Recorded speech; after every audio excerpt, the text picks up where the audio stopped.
Just gotta go with the flow. Yeah. Control what you can control. Yeah. Keep working on yourself. Focus on yourself. And if you know yourself that you're doing like what you need to be doing, then you're gonna end up in a good spot. Going from team to team, that transition it can be sketchy or it can be smooth. I've had some roster manias where there's not a care in the world. You just pick up the phone, you know what's going on, you sign your contract, your team's organized, and you just go enjoy your off season.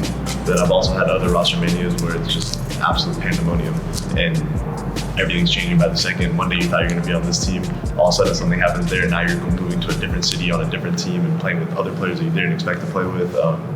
So it depends kind of on the dynamic of the way the roster mania goes. Sometimes it could be smooth, no pressure, no stress. Sometimes it could be crazy.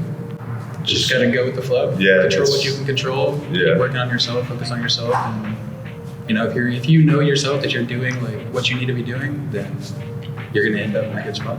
We're just kind of used to it at this point. You've been doing it for so long. You've gone through so many roster manias or so many teams or whatever it is. You're just like, it's just what it is. I know a lot of players they go to their support network too, like people in your life too that are going to help you make those decisions. Like I know a lot of people even like if they don't know if they're going to get a contract in the off season, they got to figure out what to do with their life, right? Like maybe I'll go back to school, maybe I'll get another job, maybe I'll do content creation or something like that. A lot of players in those instances, they lean on that. That's why it's so important to have that social network in your life. You lean on your friends, who have maybe been in that situation before. You lean on your parents or your family, whoever you got to just give you advice in those moments, because that's a challenging moment, and we don't go through that stuff alone. Obviously, it's my first time going to a new team, new players, stuff like that. But at the same time, I knew I was going to end up with people that I've previously teamed with, previous friends, people I've known for a long time. So it really wasn't that stressful. For me, I'm just not a person that can sit on my hands and just let situations play out without having input or being involved in it or whatever. So for me, I just try to be as involved in everything as I can be, trying to find out what's going on from every angle I can. I like having the most information possible. I definitely don't want to sit around and just let the cards fall around me and see what happens. That's usually what I do to get through it. I mean, I knew I was coming back regardless. Like the team, I wanted to come back. I was more so making sure, like Lamar said, he liked to be very involved in the offseason. When everything started moving and shifting the way it did, it kind of threw a lot of people off. So I was making sure he understood what was going on, as well as myself. And we're in a situation where we didn't have Revan or Babel yet, so we were kind of in a dilemma where we couldn't get all that stuff sorted. But I stayed as calm as I could. I went to Toronto and took a vacation for 2 weeks and just disappeared, and that helped a lot.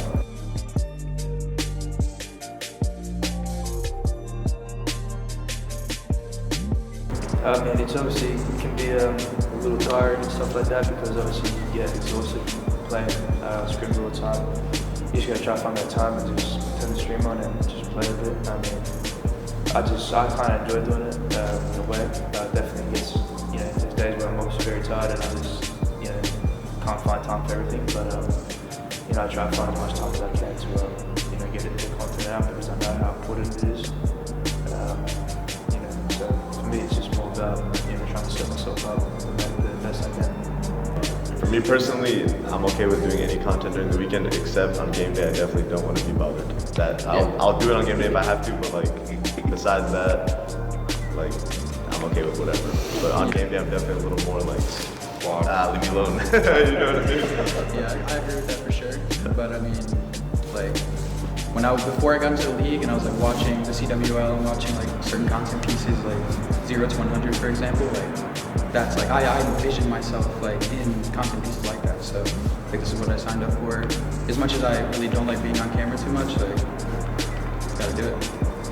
These guys are professionals though, they embrace it. Yeah, they know they gotta do it. It's part of the territory. It's part of the territory, yeah. And it's for the fans too, and it's for everyone out there. So when you got a strong purpose for something like that, even AG was saying, hey, I know I just got to do this, and like some days I don't want to do it, but like when you got a strong purpose overhead and you're like, there's a reason I'm doing this, and like that usually gets you through those really tough times when like physically or emotionally you don't feel like you got it in you.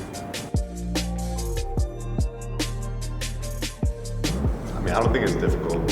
You know, you just say what you feel, you say what you think is right in the moment to answer that question, and you just move on. I don't think it's like a pressure-filled scenario. Yeah, I don't think any of us say anything we say on camera and then think about what a fan's gonna think about it. Like, I just say what I'm gonna say, and if they don't like it, they don't like it. If they do like it, they do like it, and it is what it is.